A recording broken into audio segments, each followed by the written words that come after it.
नमस्कार दोस्तों, स्वागत है आप सभी का एक बार फिर से।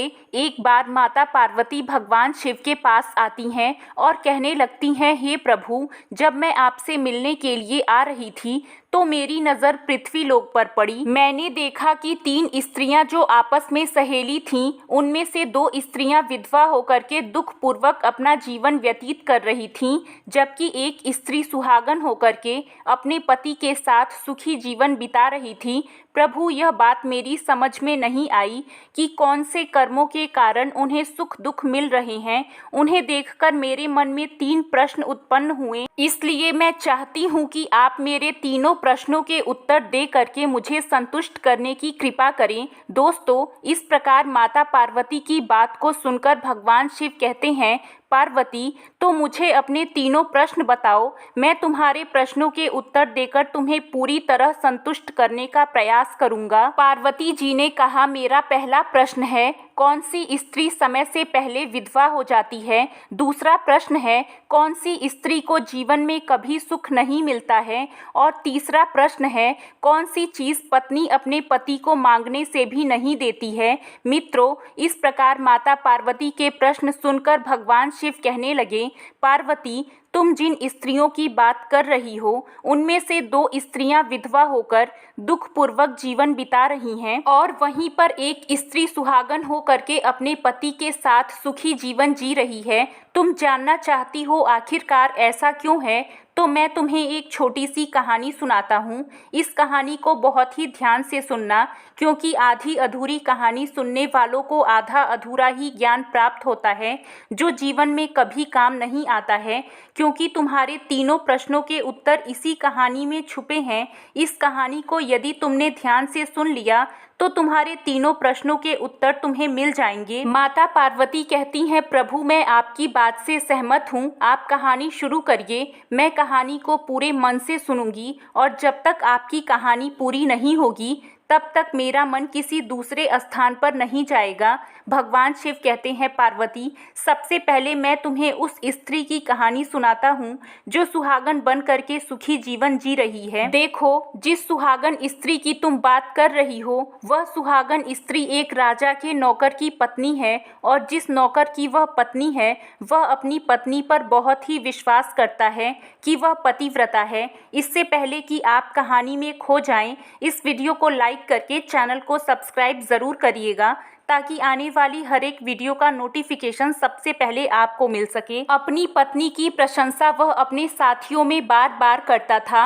अब देखो, एक दिन की बात है, उस राजा के नौकर ने अपनी पत्नी की प्रशंसा इतनी की कि बात धीरे धीरे फैलते हुए राजा के दरबार तक पहुंच गई। फिर उस राजा ने अपने नौकर को बुलाया और उस नौकर से कहा कि तुम हर किसी से अपनी पत्नी की प्रशंसा करते रहते हो, कहते हो कि तुम्हारी पत्नी पतिव्रता है। क्या वास्तव में तुम्हारी पत्नी पतिव्रता है? क्या तुम्हें पूर्ण विश्वास है? भगवान शिव कहते हैं, पार्वती, इस प्रकार राजा की बात सुनकर नौकर कहने लगा, महाराज, मुझे पूरा विश्वास है कि मेरी पत्नी पूरी तरह पतिव्रता है। अब उसी समय राजा का महामंत्री कहने लगता है, यदि मैं तेरी पत्नी का पतिव्रत धर्म खंडित कर दूं तो तुझे क्या सजा मिलनी चाहिए?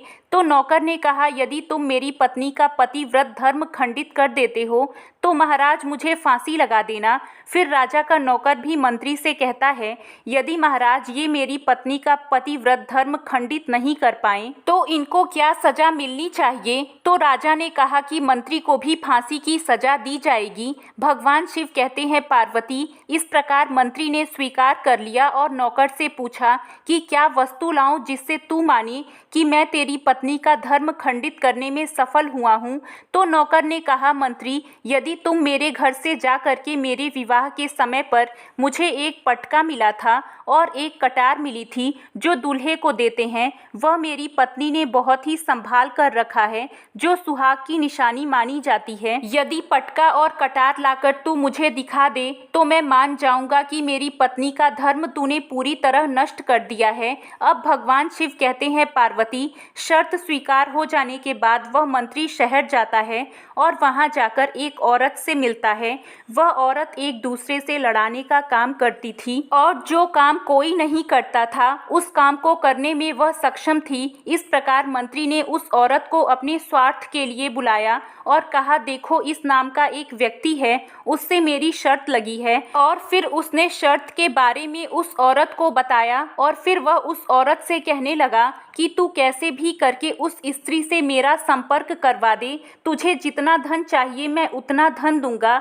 भगवान शिव कहते हैं, पार्वती, इस प्रकार मंत्री की बात सुन करके वह औरत कहने लगी, भाई तू उस स्त्री के बारे में बात मत कर, वो स्त्री पूरी तरह से पतिव्रता है, वो तेरी ओर देखेगी भी नहीं, तेरी शक्ल भी नहीं देखेगी और उसके परिवार वाले भी खूंखार हैं, तेरी खाल उतार लेंगे। मंत्री कहने लगा, ठीक है, यदि तू मेरा उससे संपर्क नहीं करवा सकती है तो एक काम कर दे, उसके घर जाकर के पटका और कटार चुरा कर ला दे और उस नौकर की पत्नी के गुप्तांग के पास में यदि कोई चिन्ह हो तो वो चिन्ह भी मुझे देख करके बता दे, फिर मैं तुझे मुंह मांगा इनाम दूंगा। भगवान शिव कहते हैं, पार्वती, यह बात उस चालाक औरत की समझ में आ गई। उसने कहा, ठीक है, मैं तुम्हारा काम अवश्य करूंगी। नौकर शहर में रहता था। वह औरत नौकर के घर जाती है और उसकी पत्नी से जाकर कहती है, बेटी, मैं तेरे पति की बुआ हूँ, मैं कई बरसों के बाद आई हूँ। तो उस स्त्री ने कहा, आओ बुआ, मैंने आपको पहले कभी नहीं देखा, इसलिए पहचान नहीं पाई। और इस प्रकार उस चालाक औरत को नौकर की पतिव्रता स्त्री ने बहुत बड़ा सम्मान दिया, लेकिन उसे क्या मालूम था कि यह उसके साथ में छल करने आई है। अब भगवान शिव कहते हैं, पार्वती, इस प्रकार वह चालाक औरत पतिव्रता स्त्री के साथ में 2 दिन तक रुकी। जिस समय वह स्त्री स्नान करने लगी तो चालाक औरत उठ करके उस पतिव्रता स्त्री की कमर मलने लगी। उस पतिव्रता स्त्री ने बहुत मना किया, फिर भी वह चालाक औरत नहीं मानी और कहने लगी, मुझे तो बेटी से भी तुम प्यारी लगती हो, मना मत करो, काफी दिनों के बाद मेरी तुम्हारी मुलाकात पहली बार हुई है। अब ऐसा कह करके वह चालाक औरत मुंह पर हाथ फेरने लगी। फिर आंखों को धोने के बहाने से उस चालाक औरत ने पतिव्रता स्त्री की आंखों में पानी मार दिया और उस स्त्री की आंखें बंद हो गईं। इस प्रकार गुप्तांग के पास जांघ पर उस स्त्री के एक तिल था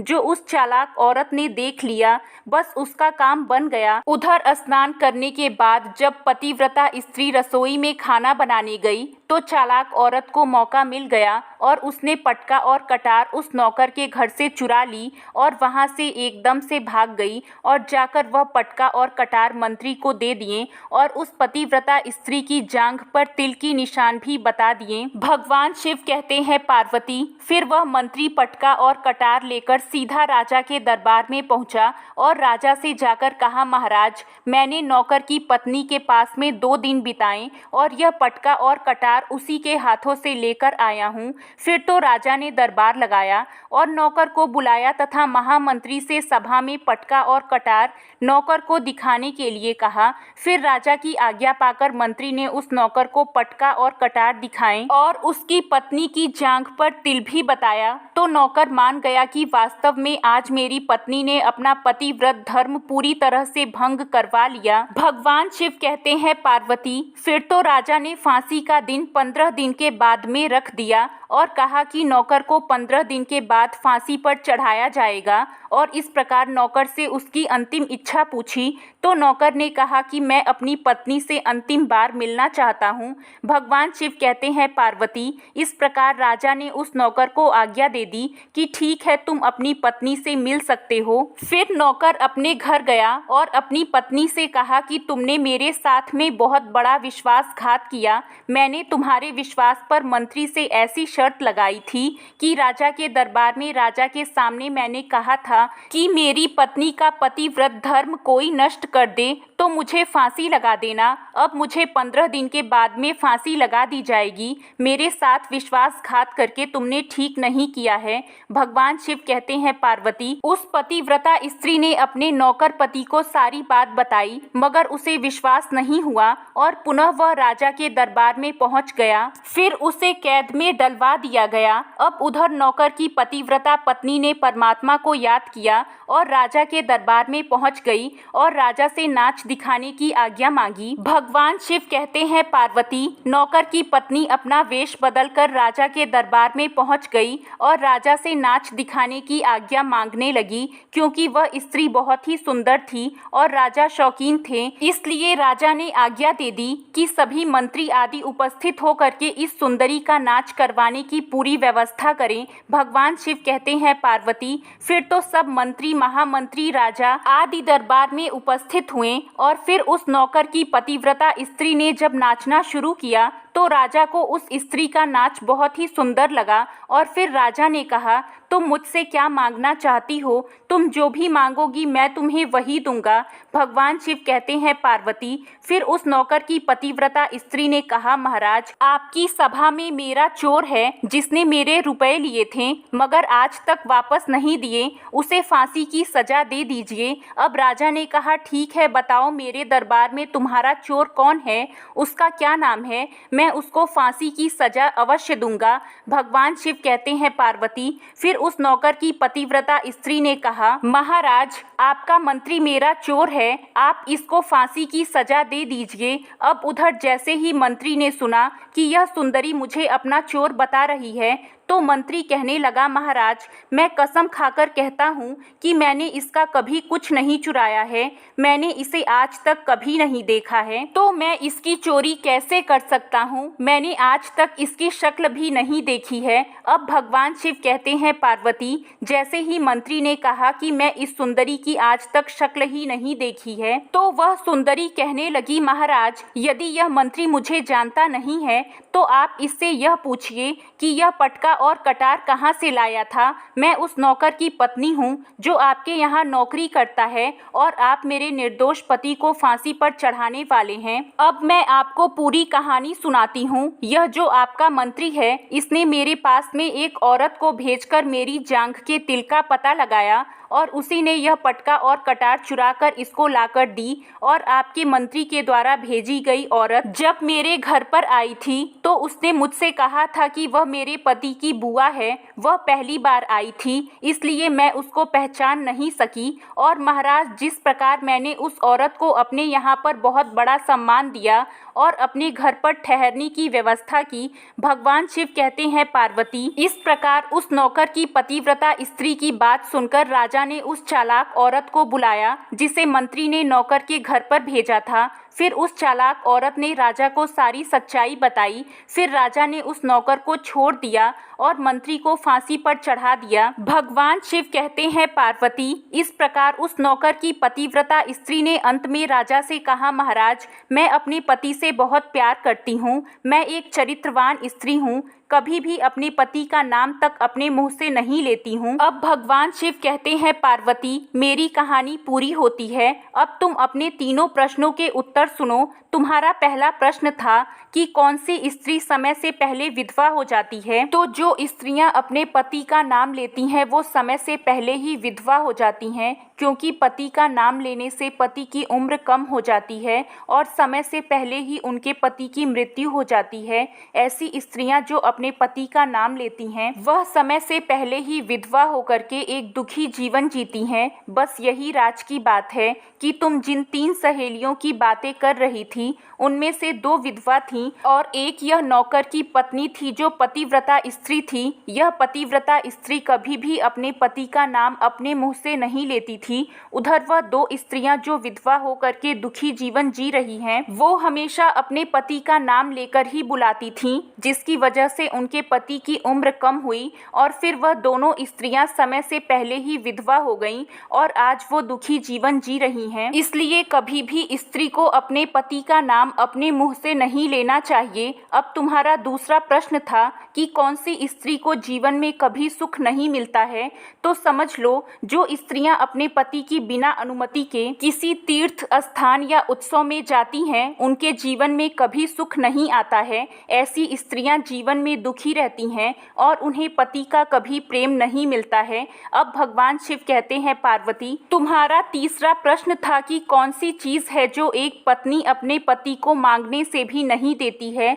तो समझ लो वह चीज़ है गाली। एक चरित्रवान स्त्री अपने पति को गाली नहीं दे सकती है, और जो स्त्री गाली देती है वो स्त्री कभी भी चरित्रवान नहीं होती है, और ऐसी स्त्री जीवन भर रोती है। उसके जीवन में कभी भी सुख की घड़ी नहीं आती है, और समय से पहले ही ऐसी स्त्री विधवा हो जाती है। दोस्तों, इस प्रकार भगवान शिव से कहानी सुनने के बाद माता पार्वती पूरी तरह से अपने तीनों प्रश्नों से संतुष्ट होकर कहती हैं, प्रभु, जो स्त्री वास्तव में चरित्रवान होती है वह कभी दुखी जीवन नहीं जीती है, क्योंकि ऐसे घर में लक्ष्मी का सदा वास होता है और वह घर धन धान्य से हमेशा भरा रहता है।